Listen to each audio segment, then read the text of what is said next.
One seasoned journalist noted that President Vladimir Putin wanted to crown himself king of OPEC. One seasoned journalist noted that President Vladimir Putin wanted, about a year ago, a seasoned U.S.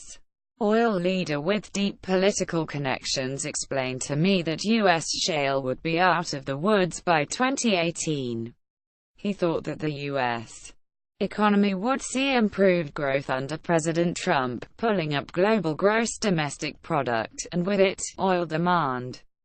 That growth would mean Saudi Arabia would be closer to maxed out on its capability to produce oil, no longer a significant threat to U.S. shale. Under this worldview, American producers would be able to wrest more market share in the future without fear of toppling prices, hence the Trump administration's optimistic view of U.S. energy dominance. At the time, it seemed like a rosy prognostication. I pointed out how easily Russia, armed with a cheap ruble and flexible tax policy, could also increase its own oil output. But 2018 is now around the corner, and that conversation now seems somewhat more prophetic. It raises the question, what would it mean for Saudi Arabia and U.S. shale producers if Russia does an about-face and makes a production push? It's something to watch. Because, while Saudi Arabia might not be technically maxed out, global demand is on the rise and Saudi ability to flood the market to punish challenges is, at least for the moment, greatly reduced. Not only is the kingdom boxed into supporting higher prices because of domestic economic pressures and its planned initial public offering IPO of state oil giant Saudi Aramco, it is also facing long-term oil field problems that will not be cheap or easy to fix. Already this year, an unexpected corrosion problem at a significant pipeline at the large Manafur field reduced Saudi spare capacity.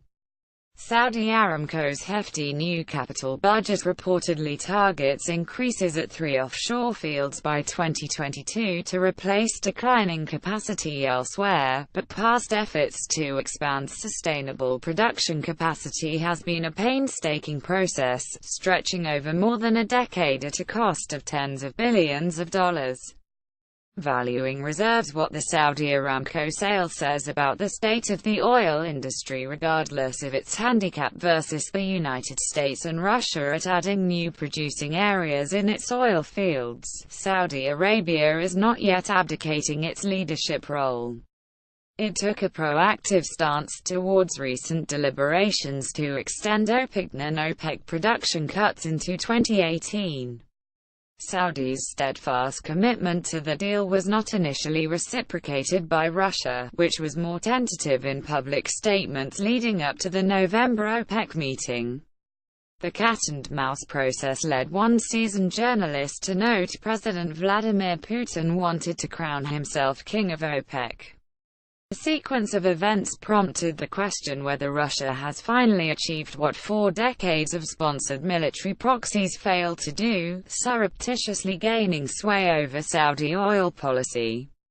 For its part, Russia's stated concern about a production cut extension was linked in part to the advantage higher oil prices are giving to U.S. shale producers. Russian oil companies complained about their excess of 1.2 million barrels a day (BD) of new oil field projects they'd like to greenlight. A Citibank report suggests that not only do Russia's largest companies have 300,000 BD in idled current capacity, they are sitting on some 23 fields that could add substantial new production in the next 5 years, including 14 fields on state firm Rosneft's books aggregating 770,000 BD. Russia also has untapped shale potential. Any Russian increases will come head-to-head with rising U.S. oil production.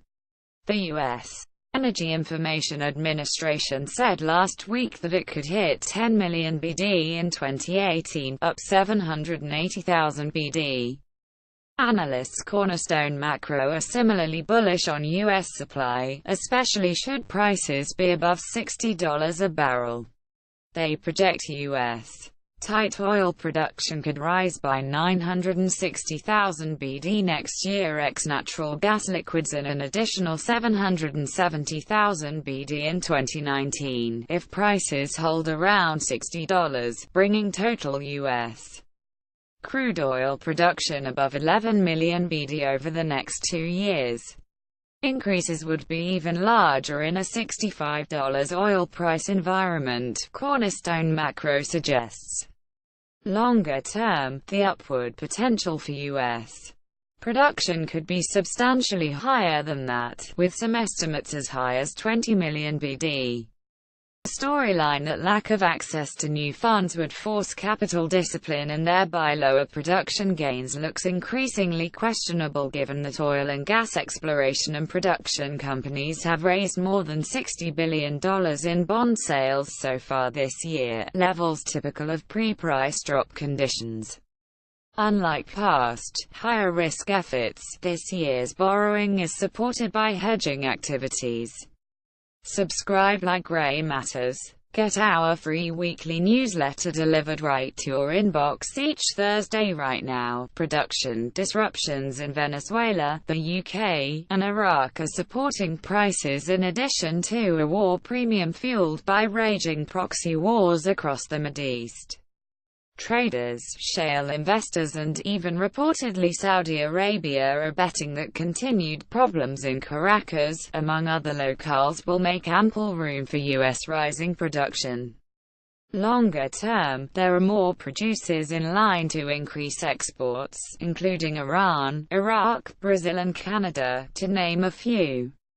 But the real geopolitical showdown for market share will likely come down to Russia and the United States, who can bring on new oil fastest. A looming US-Russia oil and gas rivalry has deep geopolitical implications. It works against improvement in bilateral relations, and is a delicate security matter for trading partners of both countries. The possible conflict over market share is existential to Russia power. Washington's energy dominance tack, which recently included an announced gas export deal for Alaska during the Trump visit to Beijing, sounds as threatening to Russian ears as NATO expansion did a decade or more ago.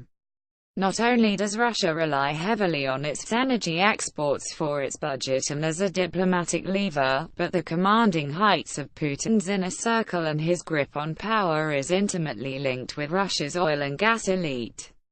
Russian influence and economic health has suffered in the past from orchestrated alliances between the US, Saudi Arabia and Qatar that targeted Russia's energy earnings. The threat of rising US oil and gas exports could be one factor encouraging increasingly risky Russian adventurism, since doing nothing about it could neutralize a major tool of Russian foreign policy. For now, Russia seems content to collaborate with Saudi Arabia on oil market stability, which ironically also suits the current U.S. administration, whose America First jobs message is tied heavily to the economic engine of the shale revolution. But that delicate oil truce rests on the back of Venezuela's woes, which is making space for everyone. At some later date, if Saudi stability seems vulnerable to continuing proxy wars in the Middle East, Putin could be tempted to see if he can tip the scales further, making additional space for his long-term export surge and rendering his giant reserves all the more important. Amy Myers-Yaffa is the David M.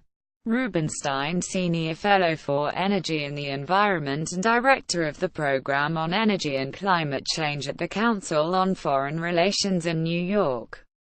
Bookmark Gray Matters. It is sitting on some 23 fields that could add substantial new production in the next 5 years.